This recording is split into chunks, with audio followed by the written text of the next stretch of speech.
나의 아저씨는 사랑 이야기처럼 시작하지 않습니다. 처음부터 희망도 설렘도 구원도 없습니다. 그런데 끝까지 보고 나면 분명한 답 대신 자꾸 되돌아보게 되는 마음만 남습니다. 그 마음은 쉽게 이름 붙여지지 않습니다. 사랑이었는지 아니면 사랑이라고 부르지 않기로 한 선택이었는지, 이 드라마가 인생 드라마로 남았다면 그 이유를 조금은 알 것 같습니다. 당신도 오래 버텨왔고 그 아픔이 어떤 건지 알고 있기 때문입니다. 이 드라마는 사랑을 말하지 않아서 더 많은 사람을 울린 이야기입니다.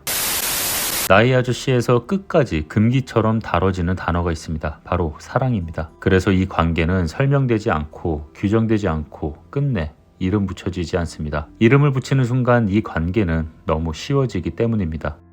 박동훈이 이지안이 건넨 슬리퍼를 신지 않은 건 호의가 부담스러워서도 마음이 없어서도 아닙니다. 슬리퍼는 단순한 물건이 아니라 그 사람의 생활 안으로 들어오라는 허락에 가깝기 때문입니다. 박동훈은 그 제안을 가볍게 받아들이지 않았습니다. 그는 지안의 마음이 지금 누구에게나 쉽게 건넬 수 있는 감정이 아니라는 걸 너무나 잘 알고 있었기 때문입니다. 그래서 그는 슬리퍼를 신지 않습니다. 신지 않는다는 건 거절이 아니라 그 마음을 일상으로 소비하지 않겠다는 태도에 가깝습니다. 박동훈은 이지안을 돕지만 그녀의 삶 안으로 무단으로 들어가지는 않습니다. 다가오되 넘지 않고 알아차리되 취하지 않습니다. 나의 아저씨는 이렇게 말하지 않은 방식으로 관계를 설명하고 있습니다. 그리고 이 장면은 이 드라마가 끝까지 지키려 했던 한 가지, 침범하지 않는 존중을 가장 조용하게 보여줍니다. 슬리퍼 어쨌냐고. 쪽팔려서 버렸어요. 박동훈은 이지안을 사랑했을까요? 이 질문은 단순히 연애 감정을 묻는 질문이 아닙니다. 오히려 이 드라마가 끝까지 숨기고 있던 가장 조심스러운 감정에 대한 질문입니다. 결론부터 말씀드리자면 박동훈은 이지안을 사랑했습니다. 하지만 그는 그 감정을 사랑이라고 부르지 않기로 선택한 사람입니다. 박동훈은 어른입니다. 그리고 그는 너무 많은 것을 알고 있는 사람이죠. 어른의 호의가 얼마나 쉽게 상대를 망가뜨릴 수 있는지, 좋은 마음이라는 이름이 얼마나 자주 폭력이 되는지를 이미 겪어본 사람입니다. 그래서 그는 지안에게 다가가지 않습니다. 대신 버리지 않습니다. 보통 사람은 이렇게 말하죠. 내 곁에 있어줘. 하지만 박동훈의 사랑은 정반대의 언어를 사용합니다. 너가 너대로 살아도 괜찮다. 그는 이지안의 과거를 캐묻지 않고 그녀의 선택을 대신하지 않으며, 이것은 감정이 없어서가 아닙니다. 오히려 감정이 너무 컸기 때문에 함부로 행동하지 않는 것입니다. 나의 아저씨가 오래 남는 이유는 사랑을 부정했기 때문이 아닙니다. 이 드라마는 사랑을 너무 소중하게 여겼기 때문에 끝내 이름 붙이지 않았습니다. 그래서 우리는 지금도 묻게 되죠. 사랑하지 않았다면 저렇게까지 조심할 수 있었을까요? 처음이었는데 4번 이상 잘해준 사람. 나의 아저씨에는 감정이 폭발하는 장면이 거의 없습니다. 대신 걷는 장면, 밥 먹는 장면, 아무 말도 하지 않는 장면이 반복됩니다. 이 침묵은 의도된 연출입니다. 이 드라마의 감정은 소리가 아니라 시간으로 전달되기 때문입니다. 그래서 이 드라마는 몰아보면 덜 아프고 천천히 보면 더 아픕니다.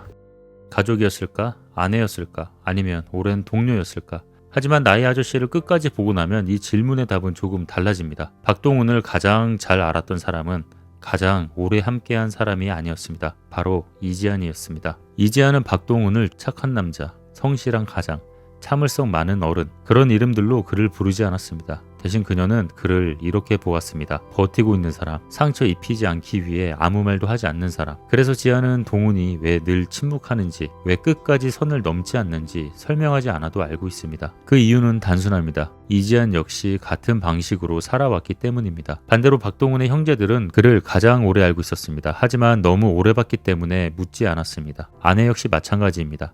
그녀는 박동훈에게 기대했습니다. 바뀌어 주길, 더 성장해 주길. 그 순간부터 박동훈은 사람이 아니라 역할이 됩니다. 이지안만이 동훈을 바꾸려 하지 않았습니다. 그저 그가 그렇게 살아온 이유를 알아봤을 뿐입니다. 그래서 이 드라마는 이렇게 말하는 것 같습니다. 누군가를 가장 잘 안다는 건 그 인생을 대신 고쳐주겠다는 게 아니라 그 인생을 그렇게 살아온 이유를 존중해주는 일이라고. 박동훈을 가장 잘 알았던 사람은 그의 인생을 바꾸려 하지 않고 그가 끝까지 버텨온 이유를 알아본 사람이었습니다. 한국에서 술을 따라준다는 건 단순한 예의가 아닙니다. 당신과 함께합니다 라는 가장 쉬운 신호입니다. 하지만 이지안은 그 신호를 보내지 않습니다. 무례해서가 아니라 기대하지 않겠다는 선택이었기 때문입니다. 누군가와 감정을 나누는 순간 그게 약점이 된다는 걸 그녀는 너무 일찍 배웠기 때문입니다. 이 관계가 변하는 순간은 큰 사건이 아닙니다. 고백도, 결정적인 도움도 아닙니다. 술잔을 부딪히는 순간입니다. 몇 번의 식사, 몇 번의 침묵, 몇 번의 아무 일 없는 만남 끝에 이지아는 처음으로 잔을 들어 올립니다. 인생은 그대로인데 이 사람 앞에서는 조금 내려놔도 괜찮겠다고 스스로 허락한 순간이었습니다. 요즘 콘텐츠는 감정을 빠르게 정리해줍니다. 힘들다고 말하면 곧바로 괜찮아질 거라고 말합니다. 하지만 나의 아저씨는 그 말을 하지 않습니다. 그래서 지금 보면 더 불편합니다. 짧은 영상, 쇼츠가 등장한 오늘날 이 정도로 조용한 드라마가 지금의 구조 안에서 끝까지 방송되긴 어려울 것 같습니다. 시청률, 반응 속도, 화제성 모든 기준이 너무 빠름을 추구하기 때문이죠. 그래서 나의 아저씨는 시간이 지날수록 더 낡은 게 아니라 더 희귀해집니다. 나의 아저씨는 해답을 주지 않습니다. 대신 우리를 조금 더 말수가 적은 사람으로 만들어 놓습니다. 누군가를 쉽게 판단하지 못하게 하고 위로보다 거리부터 생각하게 만듭니다. 이 드라마가 당신에게 오래 남았다면 그건 이 이야기가 특별해서가 아니라 당신 역시 누군가를 해치지 않기 위해 한 번쯤은 아무 말도 하지 않는 쪽을 선택해본 사람이기 때문일 겁니다. 만약 당신이 이 드라마를 사랑했다면 당신은 아마 누군가를 잃지 않기 위해 스스로를 먼저 접어본 적이 있는 사람일 겁니다.